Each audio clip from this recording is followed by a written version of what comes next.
আসসালামু আলাইকুম। আন্তর্জাতিক রাজনীতিতে বলা হয় একটি যুদ্ধ মানচিত্র বদলে দিতে পারে। ইরান আমেরিকা যুদ্ধ মধ্যপ্রাচ্যের মানচিত্র না বদলালেও এর চাইতে বড় কিছু ঘটিয়ে দিয়েছে। আর সেটা হচ্ছে সৌদি আরব, তুরস্ক আর পাকিস্তানের সামরিক জোট। পাকিস্তান বছরখানেক আগে সৌদি আরবের সাথে একটি চুক্তি করে। সেই চুক্তির আদলে যদি পাকিস্তানে কেউ হামলা করে, সৌদি আরব তার সর্বোচ্চ শক্তি নিয়ে পাকিস্তানকে রক্ষায় ঝাঁপিয়ে পড়বে এবং সৌদি আরবে যদি কেউ হামলা করে, পাকিস্তান তার সর্বোচ্চ শক্তি দিয়ে ঝাঁপিয়ে পড়বে সৌদি আরবকে রক্ষা করতে। এই ধরনের একটা সামরিক চুক্তি হয়েছিল। আর সেই চুক্তির পর থেকেই জল্পনা কল্পনা হচ্ছিল বা আলোচনা হচ্ছিল যে এই চুক্তিতে তুরস্ক, ইরান এবং মিশরের মতো শক্তিশালী দেশগুলো যুক্ত হতে পারে কিনা। আর সেই জল্পনা কল্পনাকে পেছনে রেখে ইরান আমেরিকা যুদ্ধের মধ্যেই তুরস্ক, সৌদি আরব আর পাকিস্তান এই যৌথ সামরিক চুক্তিটি স্বাক্ষর করলো। এটা মুসলিম বিশ্বের জন্য একটা গেম চেঞ্জিং পদক্ষেপ। এখন অনেকের ধারণা বা অনেকে বলতে পারেন যে D8ও তো শুরু হয়েছিল এভাবে, কিন্তু সেই প্রেক্ষাপট আর এই প্রেক্ষাপটটা ভিন্ন। আজ আমরা সেই বিষয়টা নিয়ে আলোচনা করার চেষ্টা করব। ঘটনা হচ্ছে, মার্কিন যুক্তরাষ্ট্র আর ইসরায়েল কোনোভাবেই চায় না, বা সহজে আপনি বলতে পারেন ইসরায়েল, যুক্তরাষ্ট্র না, ইসরায়েল চায় না। এই কারণে হচ্ছে যুক্তরাষ্ট্রকে দিয়ে তারা ভেটো দেওয়ায়। ইসরায়েল কোনোভাবেই চায় না একটা মুসলিম জোট বা একটা মুসলিম সামরিক জোট জোট গঠন হোক। সেই প্রেক্ষিতেই মুসলিম বিশ্ব যখন D8 বা 8টি মুসলিম দেশের একটা জোট করতে চেয়েছিল, অর্থনৈতিক এবং সামরিক জোট, সেই জোটকে ভেস্তে দেওয়ার জন্য ইসরায়েল আমেরিকা যা যা করা দরকার করেছে। আর সেই জোটে নেতৃত্ব নিয়ে জোটটি ভেঙে যায়। সেই জোটের শুধুমাত্র নেতৃত্ব নিয়ে, কে নেতৃত্ব দিবে, কে সর্বশক্তিমান, এই ধরনের দ্বন্দ্বগুলো নিয়ে, ছোট ছোট দ্বন্দ্বগুলো নিয়ে পরবর্তীতে এই ছোট ছোট দ্বন্দ্বগুলো বড় একটা দ্বন্দ্বে রূপান্তর হয়। আর ওই D8-এর মুখ দেখা হয় না, বা মুসলিম সামরিক জোটের মুখ দেখা হয় না। কিন্তু সেই বিষয়টাকে পাশ কাটিয়ে 2026 সালে এসে তুরস্ক, সৌদি আরব, পাকিস্তানের মতো তিনটি মুসলিম পরাশক্তি এখন একটি সামরিক জোট গঠন করেছে। আর এই জোট গঠন করার বা এই চুক্তি সাইন করার পরে সবচেয়ে বড় প্রশ্ন হচ্ছে, এটা টিকে থাকার সম্ভাবনা কতটুকু। সৌদি আরব, তুরস্ক, পাকিস্তান এটাকে কতটুকু টিকিয়ে রাখতে পারবে। আর এই সময়েই কেন সাইন করতে হবে? এই সময়ে মূলত সাইন করার কারণ হচ্ছে ইরান আর আমেরিকা যুদ্ধ। মোটামুটি আমেরিকা তাদের নিজেদেরকে মধ্যপ্রাচ্য থেকে গুছিয়ে নিচ্ছে। মার্কিন প্রেসিডেন্ট যখন ডোনাল্ড ট্রাম্প হয়, ডোনাল্ড ট্রাম্প ক্ষমতায় আসার পরই সে ঘোষণা দেয় সে মধ্যপ্রাচ্য থেকে তাদের সামরিক শক্তি কমাবে। আর ইরান যুদ্ধ মিডল ইস্টের যে আরব দেশগুলো আছে, আরব দেশগুলোকে চোখে আঙুল দিয়ে দেখিয়ে দেয় যে আসলে মার্কিন যুক্তরাষ্ট্র এখন আর তাদের ছাতা না। এখন আর মার্কিন যুক্তরাষ্ট্র তাদের হেফাজত করার জন্য সব কিছু করবে না বা করছে না। যুক্তরাষ্ট্র শুধুমাত্র মধ্যপ্রাচ্যে আছে ইসরায়েলকে হেফাজত করার জন্য। এই যে ইরান এত হামলা করেছে, তারা শুধুমাত্র বেছে বেছে কিছু মিসাইল আটকেছে, কিছু ড্রোন আটকেছে। অন্যদিকে বেশিরভাগ মিসাইলই ওই আরব দেশগুলোর যেই অ্যান্টি এয়ার ডিফেন্স সিস্টেম আছে, তাদের যে ড্রোন সিস্টেম আছে, তাদের যে বিমান প্রতিরক্ষা ব্যবস্থা আছে, সেগুলো প্রতিরোধ করেছে। আর মার্কিন প্রেসিডেন্ট ডোনাল্ড ট্রাম্প যখন ঘোষণা দিয়েছিল যে আমরা মধ্যপ্রাচ্য থেকে আমাদের সামরিক শক্তি গুটিয়ে নিবে, এরপর থেকেই আরব দেশগুলো বুঝতে পারে যে তাদের অন্যদিকে ঝুঁকতে হবে। আর সেই ঝোঁকার পরিকল্পনা থেকেই সৌদি আরব, তুরস্ক আর পাকিস্তানের এই জোট গঠন হলো। এখানে সৌদি আরবের টাকা এবং মধ্যপ্রাচ্যের তার প্রভাব, অন্যদিকে তুরস্কের রয়েছে টেকনোলজি, সামরিক শক্তি, ন্যাটো স্ট্যান্ডার্ডের টেকনোলজি, অন্যদিকে পাকিস্তানের রয়েছে পরমাণু শক্তি। তো এই 3 দেশ মিলে একটা শক্তিশালী জোট গঠন করেছে। আর এতে সবচেয়ে বেশি মাথা ব্যথা হচ্ছে ইসরায়েল আর ভারতের সবচেয়ে বেশি মাথা ব্যথা। এখন দেখা যেতে পারে ইসরায়েল, সংযুক্ত আরব আমিরাত, ভারত, গ্রিস, সাইপ্রাস মিলে একটা সামরিক জোট গঠন হতেও পারে এই জোটের এগেনস্টে।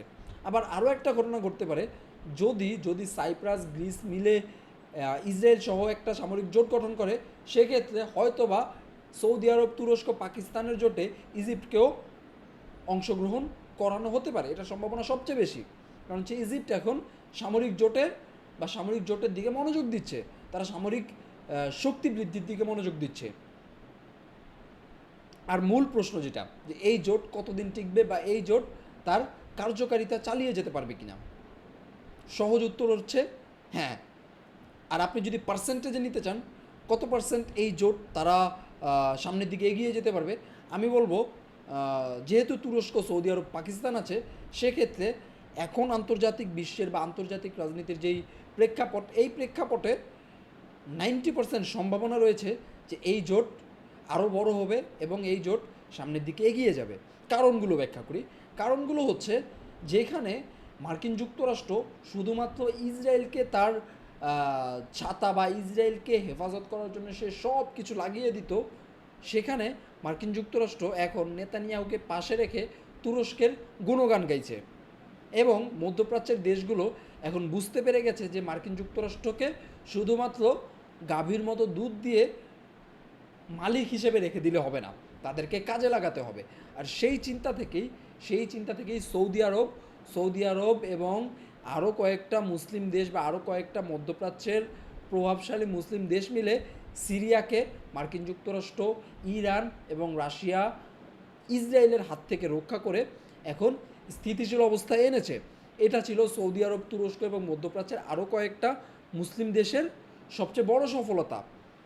এখন সিরিয়া শান্ত, এখন সিরিয়াতে যে গভর্নমেন্ট আছে সেই গভর্নমেন্ট তুরস্কের জন্য কাজ করছে, আমেরিকার জন্য কাজ করছে, সৌদি আরবের জন্য কাজ করছে। এখানে আমেরিকার জন্য কেন কাজ করছে? আমেরিকার জন্য কাজ করার কারণ হচ্ছে তুরস্ক আর সৌদি আরব আমেরিকাকে সাথে নিয়েই ভাগ বাটোয়ারা করে খেতে চাইছে। কিন্তু এই যে গৃহযুদ্ধ করে অর্থনীতির যে অবস্থা করা হয়েছিল, তারপর গৃহযুদ্ধ করে যে পরিমাণ মানুষ হত্যা করা হয়েছিল, এখন অন্তত সেটা হচ্ছে না। আর এটাই হচ্ছে ইসরায়েলের সবচেয়ে বড় ভয়, বা এটা হচ্ছে ইসরায়েলের একটা লস। আর তুরস্ক এখন জানে মার্কিন যুক্তরাষ্ট্রকে কীভাবে ডিপ্লোম্যাটিক্যালি হ্যান্ডেল করতে হয়। গিভ অ্যান্ড টেক পলিসিতে তুরস্ক মার্কিন যুক্তরাষ্ট্রকে কনভিন্স করতে জানে, এবং তুরস্ক পররাষ্ট্রনীতিতে এত দূর এগিয়ে গেছে যে তারা মধ্যপ্রাচ্যকে নিজেদের নখদর্পণে রাখতে পারে এবং পাশাপাশি যুক্তরাষ্ট্রের সাথে একটা নেগোসিয়েশনে আসার সক্ষমতা রাখে। আর আপনার কি মনে হয় না এই চুক্তির আগে যুক্তরাষ্ট্রের সাথে গিভ অ্যান্ড টেক এবং ভাগাভাগির একটা বিষয় হয়েছে? এমনটাও হতে পারে যে গাজা যুদ্ধে তুরস্ক ইসরায়েলের বিরুদ্ধে খুব কঠিন কোনো পদক্ষেপ নেয়নি, এই কারণে সৌদি আরব কোনো কঠিন পদক্ষেপ নেয়নি, পাকিস্তান কোনো কঠিন পদক্ষেপ নেয়নি। সেই পদক্ষেপ না নেওয়ার বিরুদ্ধে বা সেই পদক্ষেপ না নেওয়ার জন্য তারা যে উপহার দাবি করেছিল, সেই উপহারের ভিত্তিতে হচ্ছে এই ধরনের জোটে মার্কিন যুক্তরাষ্ট্র বাধা দেয়নি। হ্যাঁ, এটা একটা ডিফিকাল্ট কোয়েশ্চেন যে ইসরায়েলকে সুবিধা দেওয়ার জন্য এই 3 দেশকে তারা জোট করতে দিবে, আর আমেরিকাও জানে এই জোট ইসরায়েলের বিরুদ্ধেই ব্যবহৃত হবে শেষে গিয়ে। এটা কমপ্লেক্স কোয়েশ্চেন, এটা আপনি বলতে পারেন। কিন্তু এখন যে সিচুয়েশন তৈরি হয়েছে, এই সিচুয়েশনে আমেরিকা আসলে সৌদি আরব, পাকিস্তান কিংবা তুরস্ক কাউকেই এই জোট থেকে বেরিয়ে যাওয়ার বা এই জোট থেকে দূরে থাকার জন্য চাপ দিতে পারে না। চাপ দেওয়ার মতো অবস্থায় মার্কিন যুক্তরাষ্ট্র নেই। ইসরায়েল তো ফালাফালি করবে, ইসরায়েল তো ফালাফালি করছে, কিন্তু আমেরিকা ছাড়া ইসরায়েল কোনো কিছুই করতে পারবে না, একদিনও টিকবে না, 24 ঘন্টাও টিকবে না ইসরায়েল। এই কারণে আমেরিকা যেহেতু কিছু বলার নেই, আমেরিকা যেহেতু কিছু বলতে পারছে না, এই জোটটি মোটামুটি হয়ে গেছে বলতে পারেন। এখন যেহেতু তুরস্কের পররাষ্ট্রনীতি, সৌদি আরবের টাকা এবং মধ্যপ্রাচ্যের প্রভাব, পাকিস্তানের সামরিক শক্তি, পরমাণু অস্ত্র সব কিছু মিলে একটা কম্বিনেশন তৈরি হয়েছে। আর যেহেতু একটা যুদ্ধ পরিস্থিতি চলছে, এই অবস্থায় তাদের ভিত্তি এবং তাদের এই সংগঠন আরও শক্তিশালী হওয়ার সম্ভাবনা সবচেয়ে বেশি। পৃথিবীতে টপ 10 $1 ট্রিলিয়ন যেই দেশের জিডিপি আছে, সেই দেশগুলোর মধ্যে তুরস্ক এবং সৌদি আরব অন্যতম। তুরস্ক এবং সৌদি আরবের দুই দেশেরই জিডিপি 1 ট্রিলিয়ন প্লাস। তো সেক্ষেত্রে বলা যায় সৌদি আরবের অর্থনীতি দিয়ে বা সৌদি আরবের গরম টাকা দিয়ে তারা মধ্যপ্রাচ্যকে তাদের নিজেদের নখদর্পণে রাখতে পারে, বা এই